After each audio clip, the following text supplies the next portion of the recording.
Hey, what's up, everybody? Welcome to episode number 93 of the White Knuckle Podcast, powered by Ozonics. Undetectable, undeniable.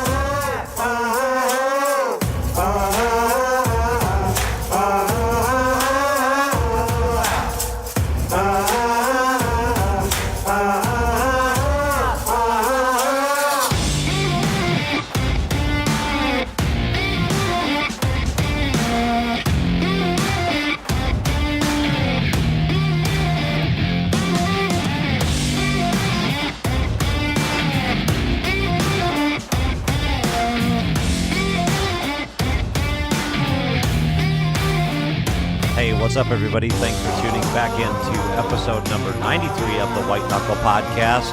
Today is kind of a cool episode, and it's an episode that's going to air here just a couple days after the Archery Trade Association show closes over in Louisville.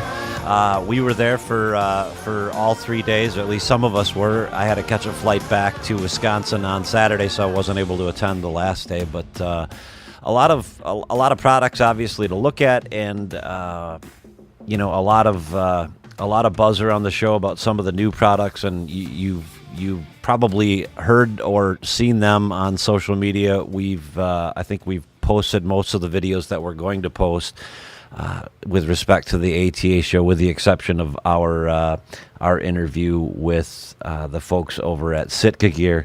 We're gonna save that one for just a little bit. But let's get to today's guest. I ran across today's guest by listening to another podcast, and I was really intrigued, from listening to her on this podcast.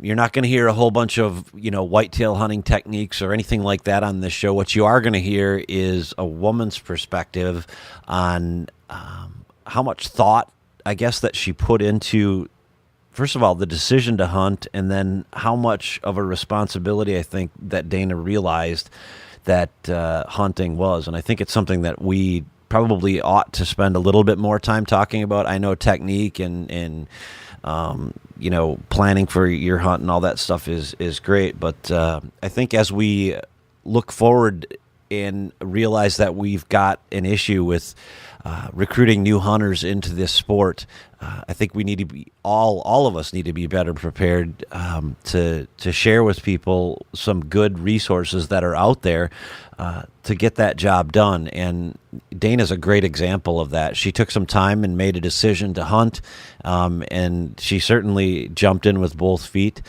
She's an archery hunter. More than an archery hunter, I think she's going to be a great steward for our sport, and she definitely has her head in the right place when it comes to making a decision. And really, like I said earlier, that's what prompted me to get in touch with Dayna and have her on the show. It's a little out of line or out of our wheelhouse in terms of a guest that we would normally have, but as I said earlier, it's important that we all pay attention to things like this, because again, as this sport of hunting gets not only challenged in the general public, it also becomes harder and harder to keep our sport growing because of the decline of actual people participating in it. It's important that we, learn about resources, and Dayna's going to talk about some of that. And Dayna's also going to talk about what led her, I guess, to the decision to actually take up the sport of hunting. With that, let's get on with my interview with Miss Dayna Monroe. Well, hey, everybody, welcome back to the White Knuckle Podcast. Tonight, I am again solo. Todd is in Iowa taking care of that new baby boy. But I've got on the other end Miss Dayna Monroe. Dayna, did I get your name correct? Yes, you did. Awesome. How's it going tonight? I'm doing great. Awesome. That's a good start. So you are in Colorado, somewhere close to Denver, correct? Right, yep. Okay. And you work for Kifaru, right? I do, yes. What in the world brought you to Denver? Because in listening to the last podcast that you did, I know that you are from Utah, and you made the move out to Denver to work for Kifaru, right? Right. Yep. So how'd you happen to come across that job? I met Frank and Aaron at a trade show out in Salt Lake City, and kind of stayed in touch with them throughout the year. And I was just having a conversation with Frank one day, and they're like, we have an opening. We think you would be great for it. Come out and work for us. And then a few weeks later, I was here. So that had to be a huge, huge change. Yes, it was. It wasn't thought out very thoroughly. Well, some of the best decisions aren't. Yes. Oh, yeah. Best decision I ever made. It's been amazing. All my experiences since I've been out here have just been phenomenal. I've loved it. So what do you do for them? So I run customer service, and then I also help with the marketing a little bit. I run the social media too. Like we were talking just before I hit the record button here, one of the things that intrigued me about listening to you was a comment that you had made while you were doing that interview, and that was why you got into hunting.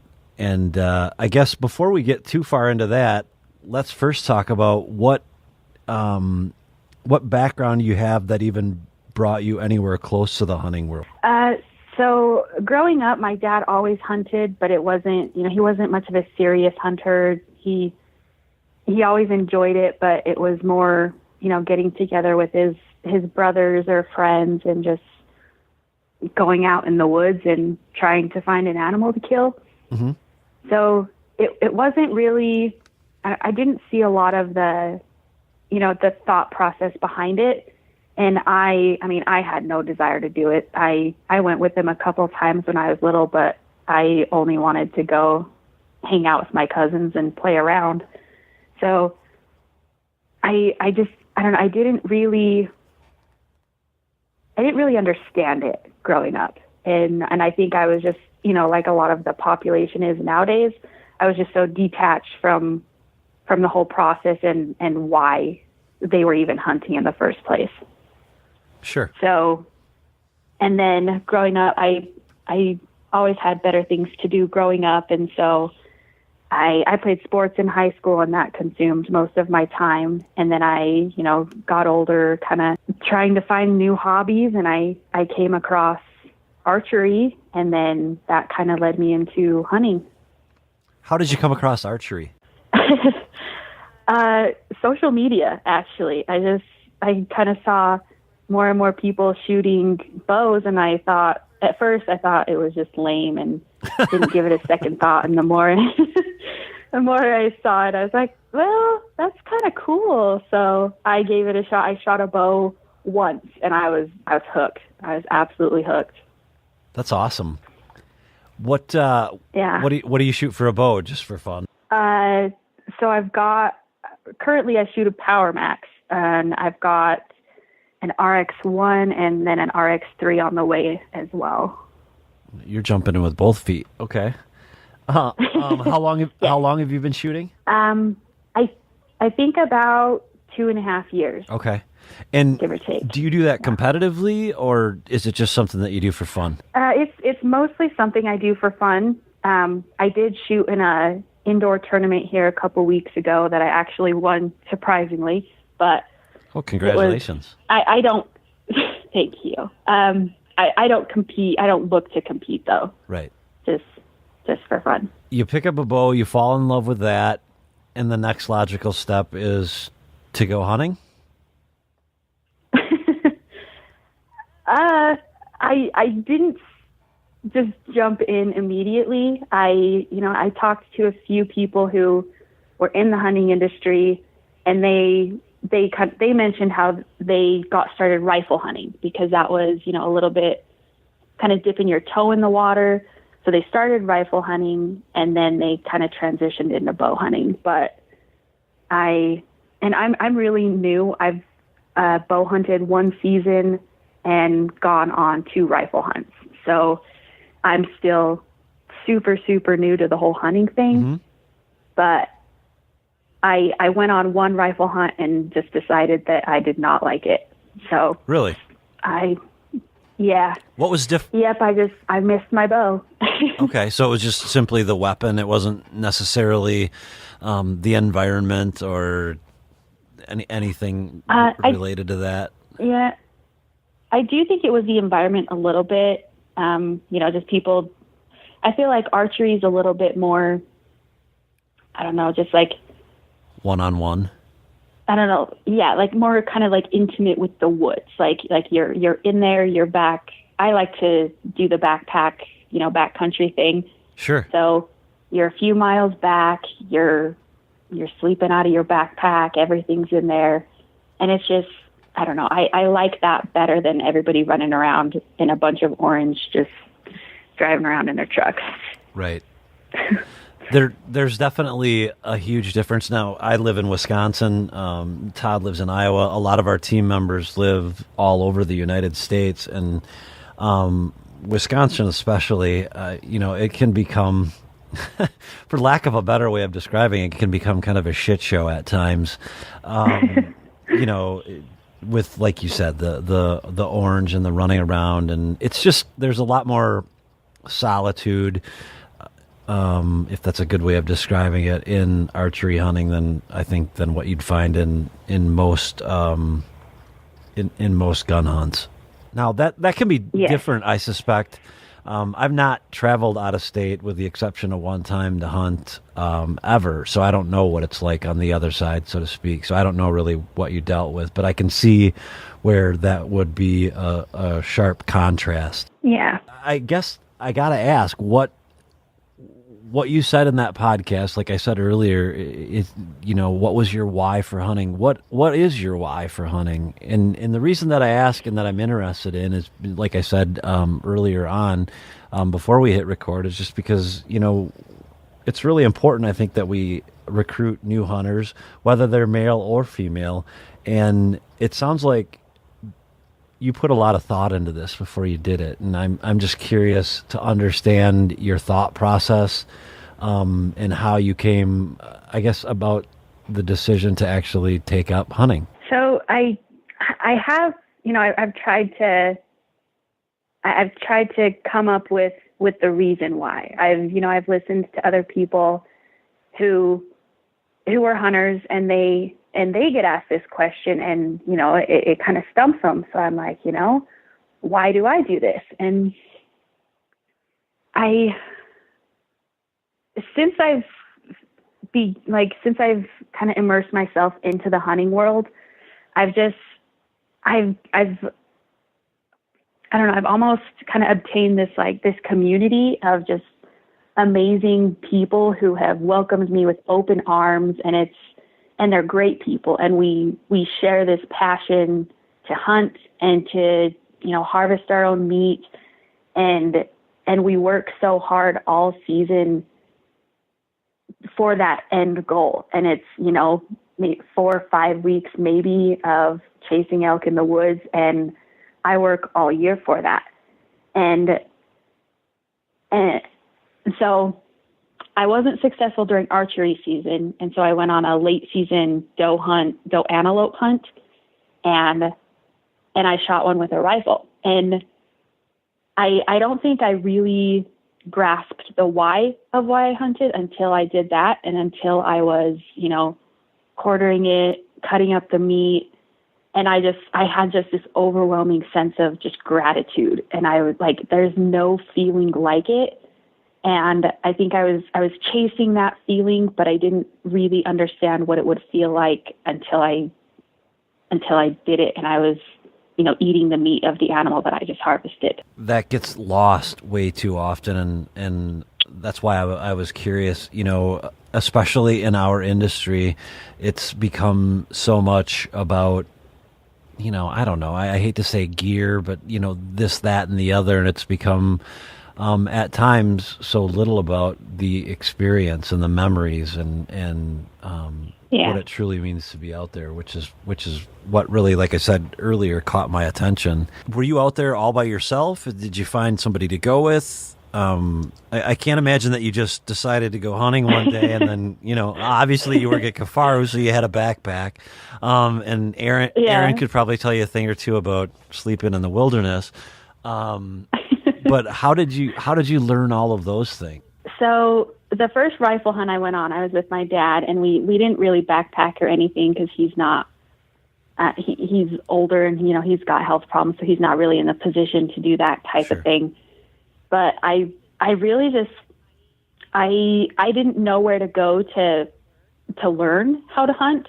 And so I found podcasts. I, read everything that I could find on like how to hunt.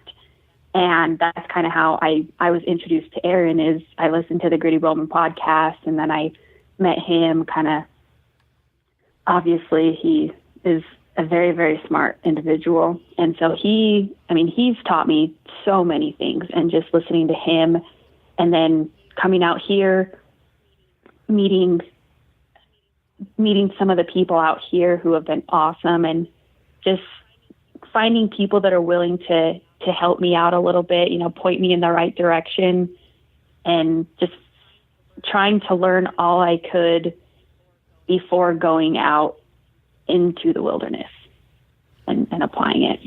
What was your biggest concern in starting this whole journey? Like, did you have any one thing that stood out that you felt like you really needed to, other than obviously being a good shot, because that's just taken for granted.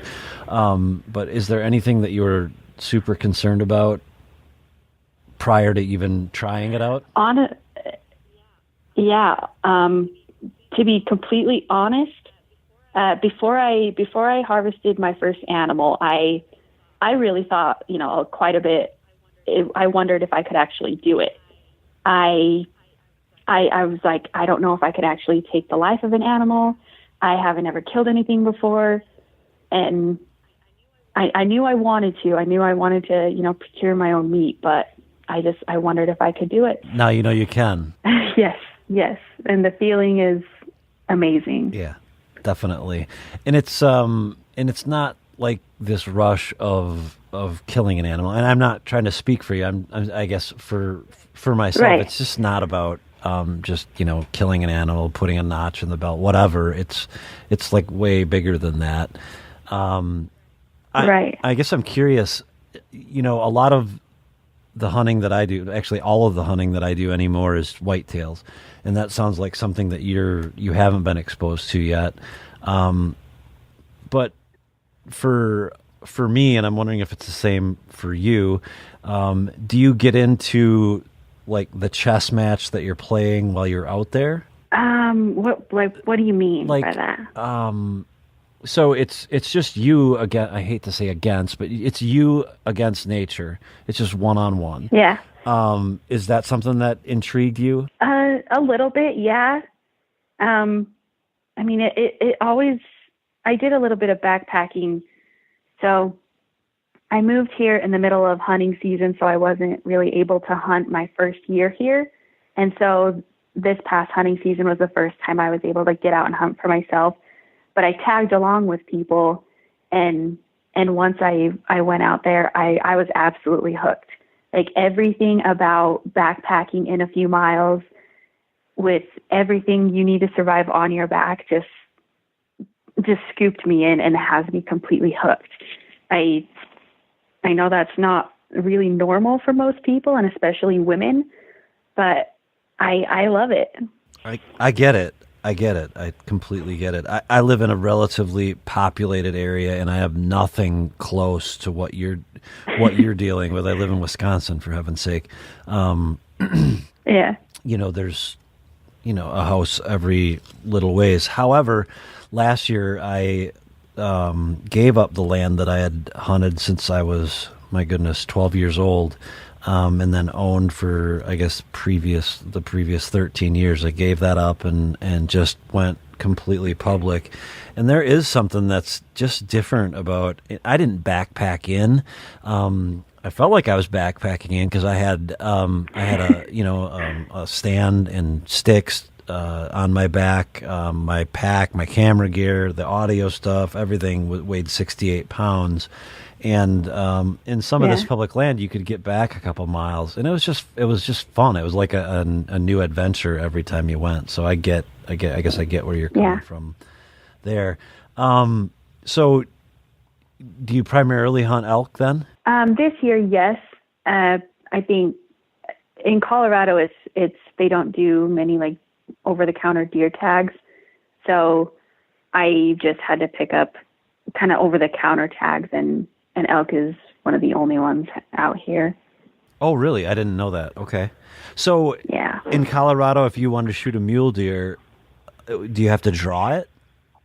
Yeah. Oh, it is. Yep. And they Okay. do have some leftover tags, but those are scooped up pretty quick as soon as they're released. Okay. Gotcha. So I guess how did you like elk hunting versus antelope hunting? I guess, and that's not probably a fair question because they were just so contrasting. Let's forget about that question. How do you like elk hunting? I love elk hunting. Elk are my favorite animals. They're just, I can't even describe how amazing they are. They're just the coolest animals. And I love elk hunting. What's your most favorite experience elk hunting?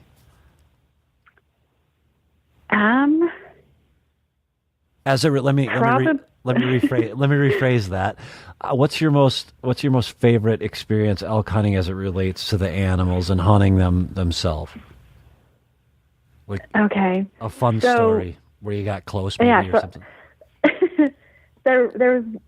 I got into elk where I actually saw them twice this season, but one time, which was it was really awesome. I do a lot of backpack cardio during the warmer months, and I was hiking on Fire Road, this trail we do quite often, and there was a herd of about 20 elk just right on the side of the trail, and I was standing on the side of the trail just watching them for like 45 minutes, and everybody probably thought I was crazy.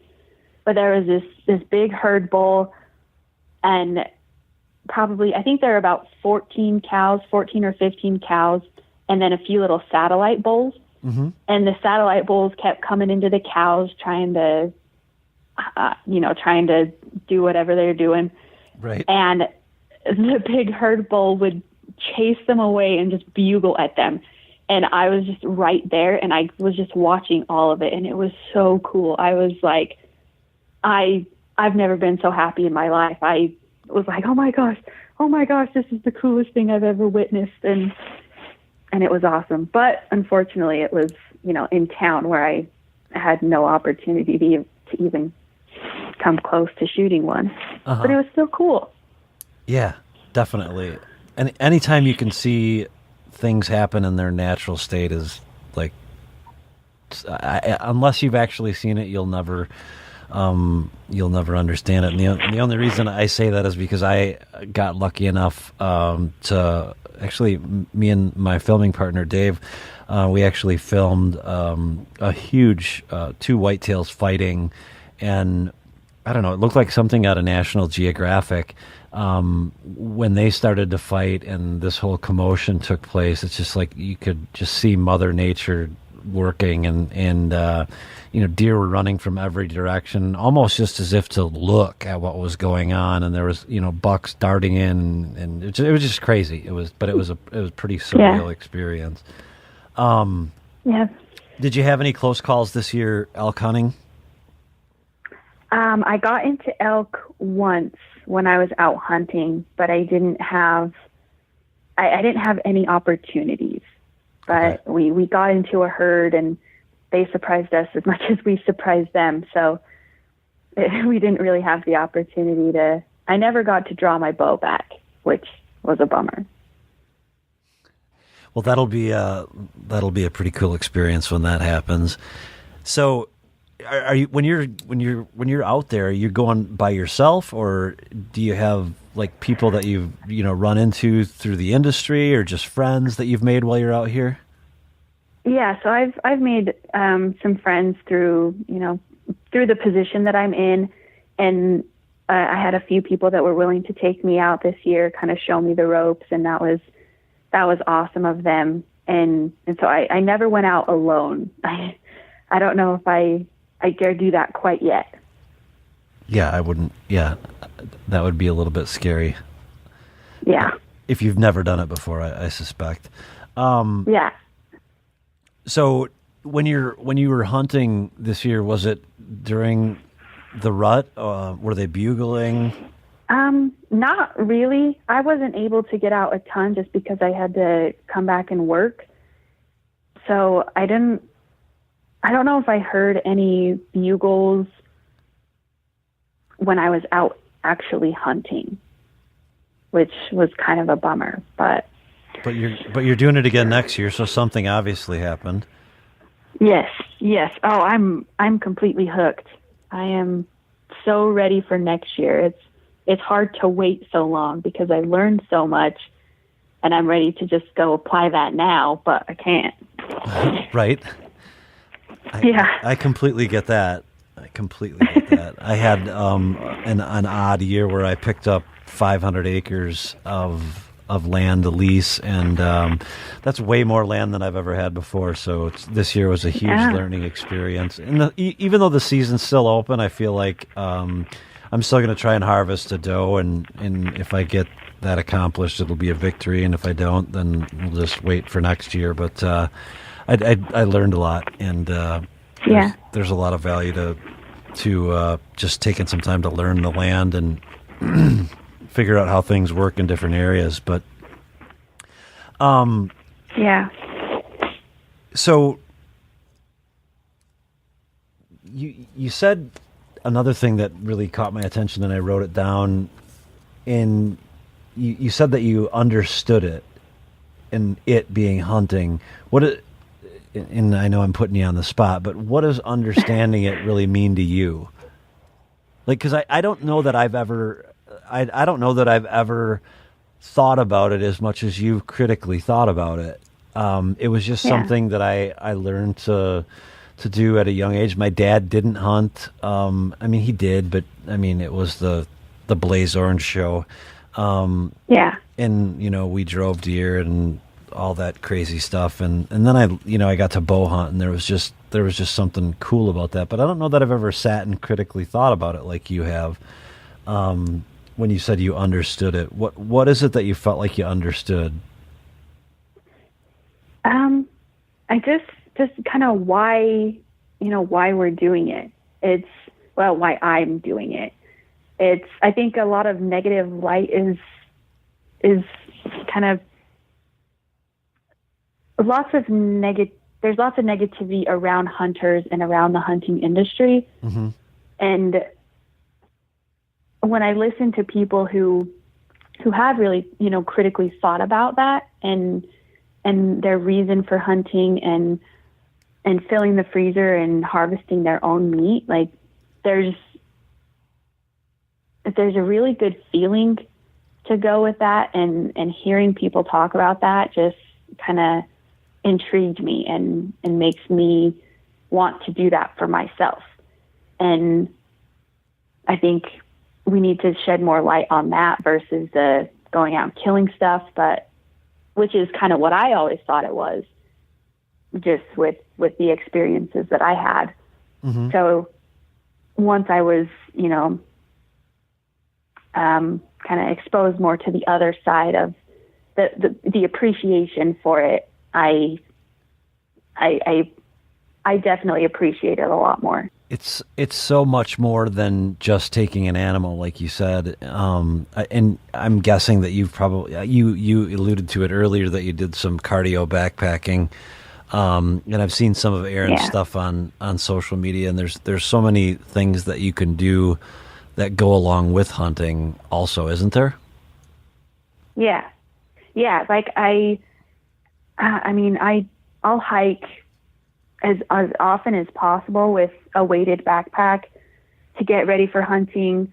I train with a pack on. I do one really good thing that we have out here is it's called the Alpha Bow Hunting Competition, and it's at No Limits Archery here in Denver.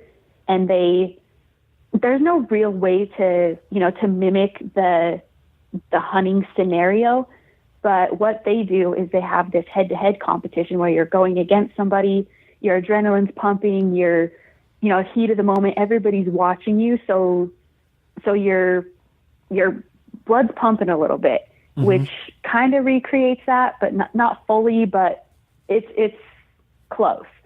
And so I did that all summer. I competed in all of those, and those are awesome, really great to get you prepared for hunting while actually kind of, physically preparing you, because it's a little bit physical, but that I felt like that helped me a lot. And even I took some classes at No Limits Archery. They have a bunch of classes, just the alpha bow hunting. If you want to look those up, I took every class that he offered there, and that helped me immensely. Like I thought I was ready until I took that class, and I realized I had no idea what it was like to hunt.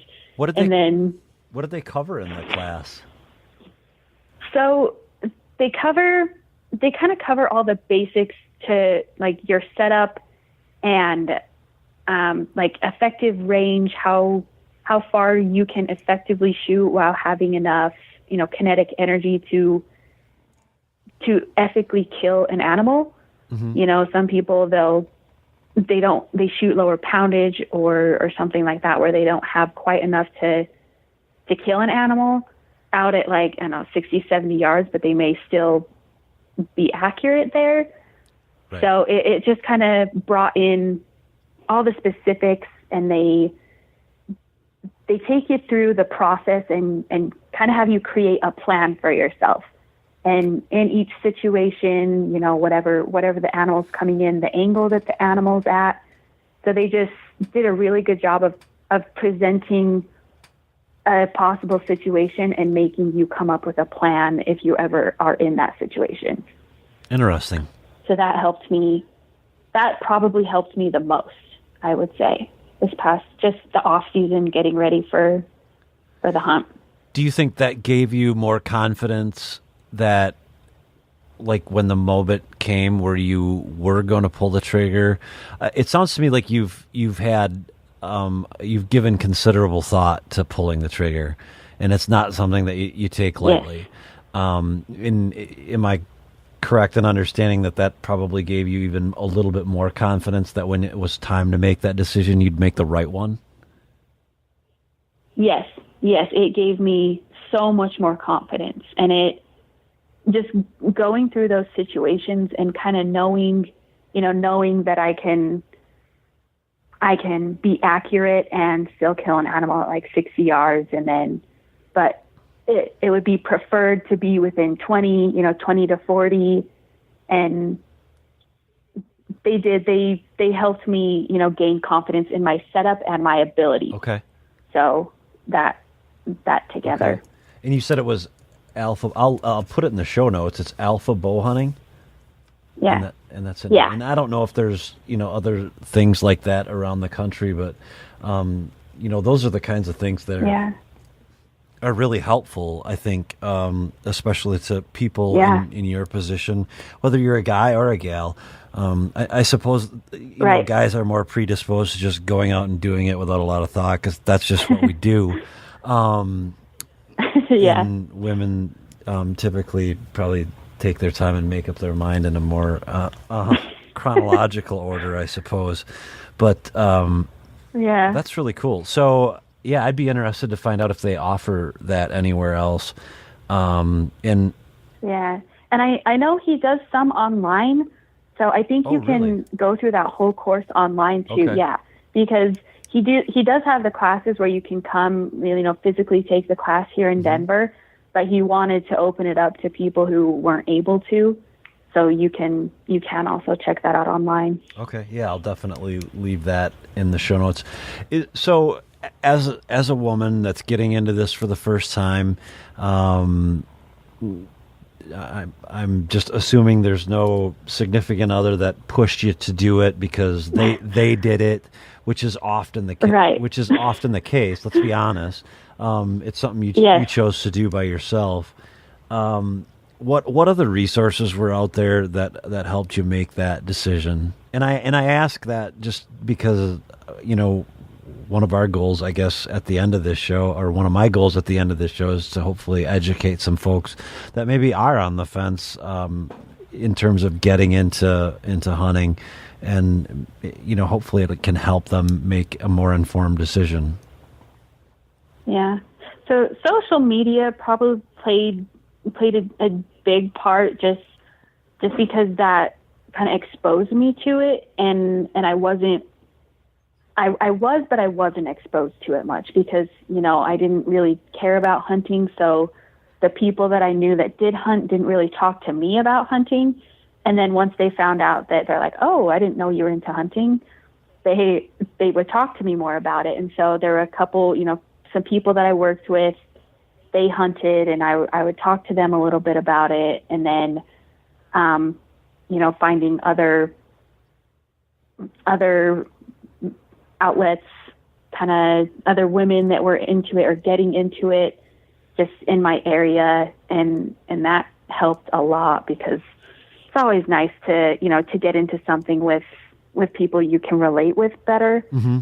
And obviously I didn't have a significant other, which I think that was a little bit more difficult because a lot of the women that I became friends with and that I was shooting bows with every week, they were all into it because of their husbands or because of their boyfriends. And I didn't have that, but they all did. So it was hard for me to kind of find good information and good people to get me into the actual hunting part. Mm-hmm. Yeah, I can definitely see where that would be a challenge. Yeah. It's a hard thing to make a decision to do in the first place. I think, again, when you're going to critically think about it, like a lot of guys most often wouldn't, I guess. They just do it because their buddies do it or whatever.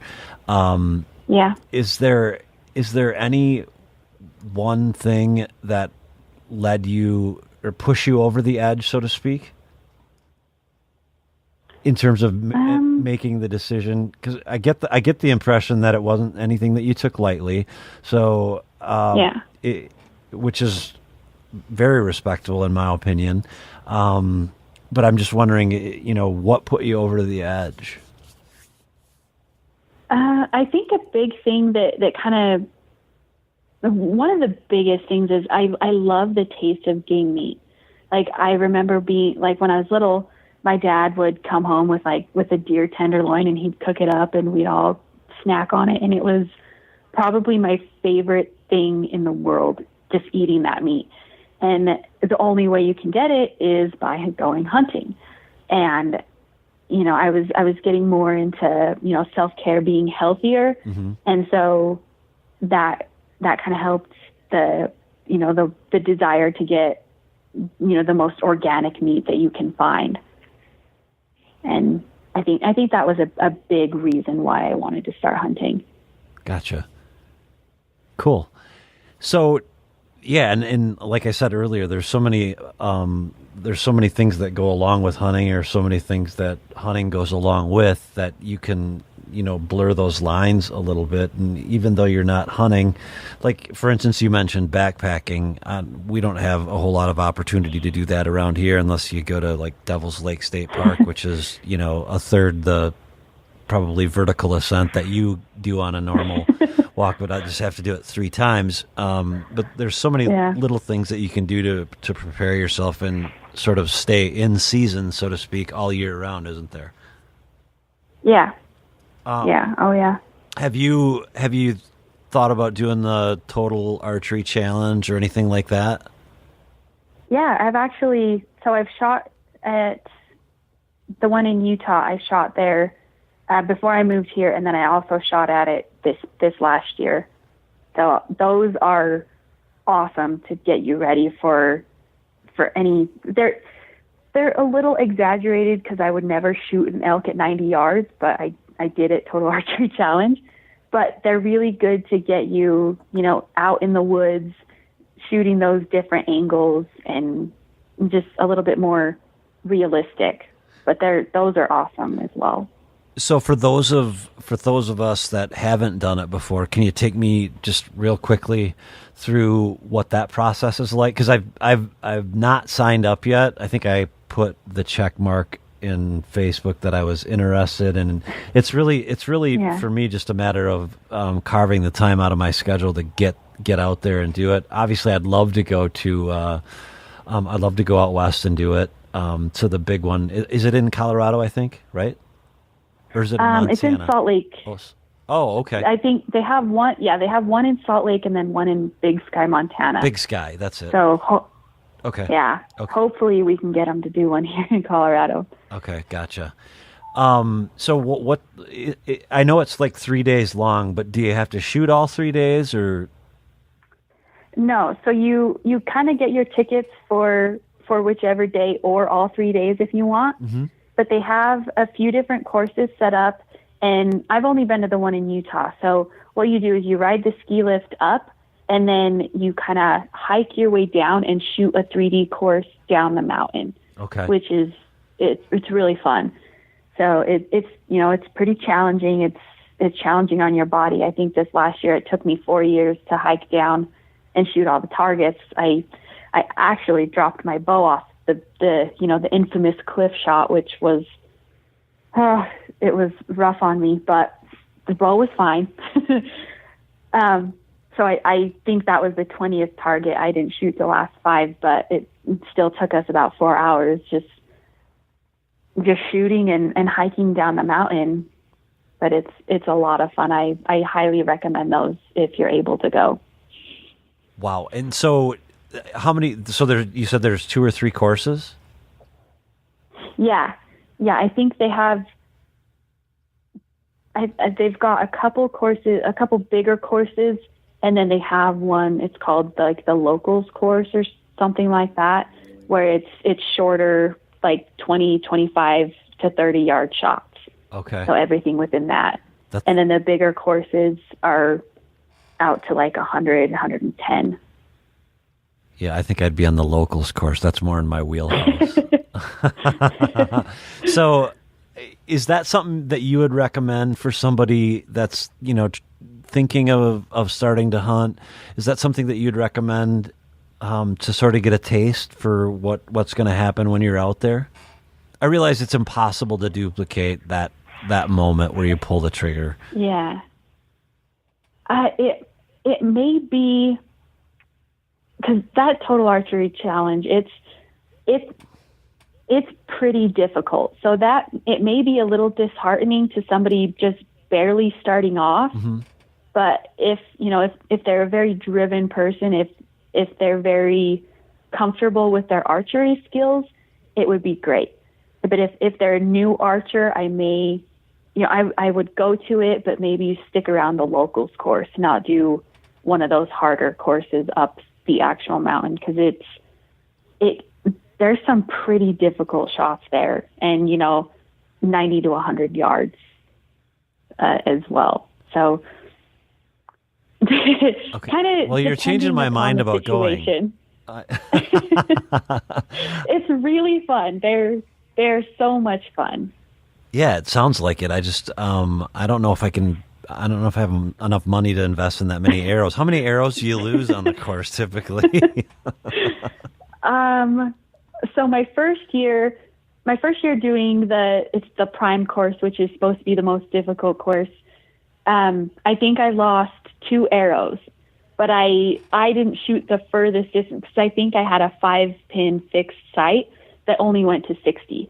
So I didn't shoot anything. I shot the elk that was at 90 yards, but it was up against a berm. So that was the farthest shot I took. Gotcha. So I didn't stretch much out the first year that I shot it, but this past year, I think I lost 2 arrows on the same target. So I just gave up on that target and went to the next one. Gotcha. But it's fun. It's a lot of fun. We spent a lot of time talking about the hunting aspect of it, and I sort of skipped over the whole archery aspect. And whether it's a gun or a bow, is there anything that you would recommend someone who, again, is starting to either think about hunting or starting to think about getting into archery, or in your case, it's archery. So what would you recommend that they do just starting out?